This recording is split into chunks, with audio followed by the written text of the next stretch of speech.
Welcome back, everyone, to the Bourbon Judge. Hope everyone's doing well. Can't believe we are now, only a couple weeks away from the new year, right? 2019 is almost gone. Crazy, isn't it? All right, folks. Today we're going to go ahead and Buffalo Trace makes so many different products, so we end up reviewing a lot of them because they do make a ton, right? Buffalo Trace, Heaven Hill, they make a ton of different products. So today we're going to go ahead and review yet again another Buffalo Trace product. This is Hancock Reserve, or technically Hancock Reserve's President Reserve, I should say, bourbon whiskey. The interesting about this one is that it's actually not listed on their website. So it's not listed on Buffalo Trace website, and it's not listed at all or even mentioned anywhere on the Buffalo Trace actual website or any of their other forms of communication. So very, very interesting, very odd. This one here does come from the same mash bill as really the four core ones. So mash bill number 2, which is a high rye mash bill. So same mash bill that makes Blanton's, Rock Hill Farms, and Elmer T. Lee. Right, so all four come from the same mash bill. Mash bill number 2. This one, as you can tell, obviously, again, this is a high rye mash bill. What's unique about them is that a couple things. Number one, all four of these are single barrel products, right? All four single barrel, so you'll only find them as single barrel products. Again, the only other thing which is kind of different about them is that they're all different proofs. So let's start with this one here. So Blanton's is always bottled at 93. Rock Hill Farms is always bottled at 100. And finally, Elmer T. Lee is bottled at 90. Now, the one we're going to review today, though, Hancock Reserve, this one is the lowest proof. It says right up on the top, 88.9. I guess they didn't want to get it to 89, whatever. So 88.9 proof, right? So a lower proof. The only thing I guess I can tell you in addition to this is that, they're all different price points. We've already discussed these maybe before in different episodes. But this one right here, you can typically find this for about, let's call it $50 to $55. Again, you know my philosophy. If you find it in a bar, definitely, try a 1 ounce, 2 ounce pour of it before you go out and buy it. Just make sure it's something that you like. But if you do end up finding it and you do end up liking it, get a couple bottles because it is kind of hard to find Hancock's Reserve. But again, the retail price MSRP is about $50 to $55, right? So let's go ahead and get into the pouring, into the taste of this one real quick. All right, so the only other thing I will say is for Hancock's, there is no age statement. So we don't really know if this was, age 4 years, 5 years, 6 years, 10. We don't know. You can tell color-wise, let's put the bottle there.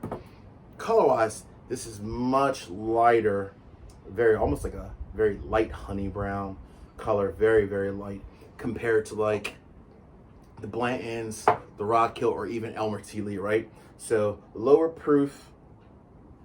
Again, none of these have age statements, but just kind of looking at this is pretty light. Maybe 4 or 5 years, maybe 6 max. Let's get into the nose a little bit. All right. So overall, the number one thing that kind of stands out, there's not a ton with this. All right, little vanilla, little honey, not a ton, not a little floral too, also a little floral. I'm not picking up a ton. You get a little floral, a little honey. Yeah. Okay, not bad, not bad. There's not a ton to this, honestly, from a nose standpoint. Let's go ahead and get into the palate, get into the taste.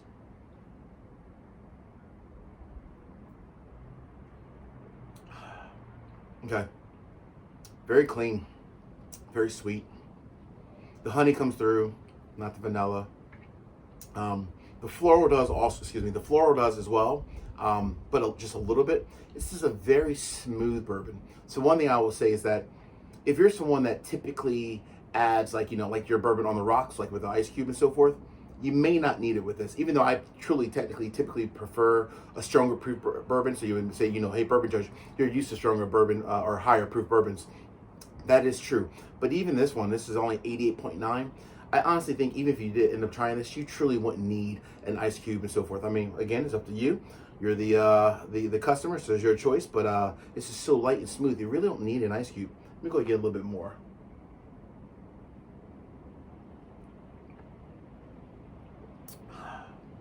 Okay. All right. It's nice, smooth, it's light. The finish is, there's not a ton with the finish. You don't really feel it going down. It doesn't really kind of, a lot of times like when you drink a bourbon or sip a bourbon, it kind of still kind of lingers in your mouth and you love that kind of taste. Not a ton with this one, honestly. It's just very light and simple. So I have to give you a judgment, gotta be honest. Say bourbon judge, this is coming from Buffalo Trace. Has a wonderful mash bill number 2. So it's coming from some big dogs with Blanton's, Rock Hill, and Elmer T. Lee. What's the judgment? We believe it's going to be a buy, is it? The judgment is in. This is a no buy. So Hancock Reserve, it's great that it comes from a wonderful line, mash bill number 2, with some big dogs here, these 3. This one is the cousin that you don't want to invite over, right? We're going to put this one aside. In my opinion, being $50, $55 for retail, it's honestly not one that's worth picking up. For the price point, I would buy all these 3 all day long before I would buy this one again, right? It's an okay bourbon, one that if you just want to kind of maybe just share, honestly, with some friends that come over and say, hey, you have a bourbon collection, let me try a bourbon. Sure, if you have this in your stock, give them this one, honestly. There's not really much to this one. It probably is, honestly, the age statement is probably, even though we don't know what the age is, it's probably because it's only aged for 4 or 5 years. So it doesn't have a ton of flavor, a ton of a profile. It's very light and smooth, which is okay, but not one that's worth going out and hunting and paying anything. I wouldn't honestly pay this any more than $30 for this. So again, definitely a no buy. These 3 over here, phenomenal bourbons, completely separate, even though they have the same mash bill. Folks, thank you for watching today's video. Please make sure you subscribe to the channel, and we'll talk to you soon. See ya.